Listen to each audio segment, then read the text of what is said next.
ओम शांति।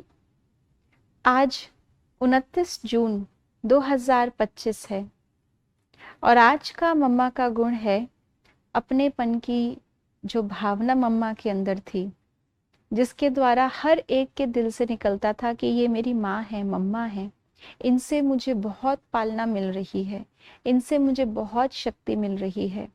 मम्मा भी जब भी कोई आत्मा आती थी, जब भी कोई बाबा का बच्चा आता था, तो मम्मा हमेशा उनको समान भाव से स्वीकार करती। उनकी हर ज़रूरत को मम्मा पहले ही समझ जाती और उसको पूरा कर देती। इतना अपनेपन की भावना के कारण से सबको मम्मा अपनाती जाती और सबका सम्मान मम्मा प्राप्त करती जाती और हरेक का सम्मान प्राप्त करते करते ही विश्व महारानी श्री लक्ष्मी समान मम्मा संपूर्ण बन गए। तो ऐसे ही अपने संपूर्ण स्वरूप को प्राप्त करने के लिए एक दूसरे को आत्मा देख करके ये अपनाने की शक्ति, ये अपनापन हमें धारण करना है, जिसके लिए सुनते हैं आज के बाबा के अव्यक्त इशारे। जैसे कोई भी व्यक्ति दर्पण के सामने खड़ा होते ही स्वयं का साक्षात्कार कर लेता है, वैसे आपकी आत्मिक स्थिति शक्ति रूपी दर्पण के आगे कोई भी आत्मा आवे तो वह एक सेकंड में स्वस्वरूप का दर्शन व साक्षात्कार कर ले। आपके हर कर्म में, हर चलन में रूहानियत की अट्रैक्शन हो।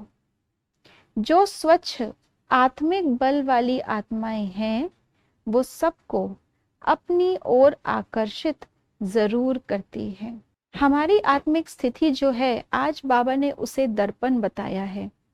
जैसे जब कोई देवी देवताओं के आगे जाता है, मूर्तियों के आगे जाता है, तो अपने आप ही बोल बैठता है कि आप इतने सर्वगुण संपन्न हैं और हम कितने नीच पापी खलकामी हैं, और किसी के आगे स्वीकार नहीं करते।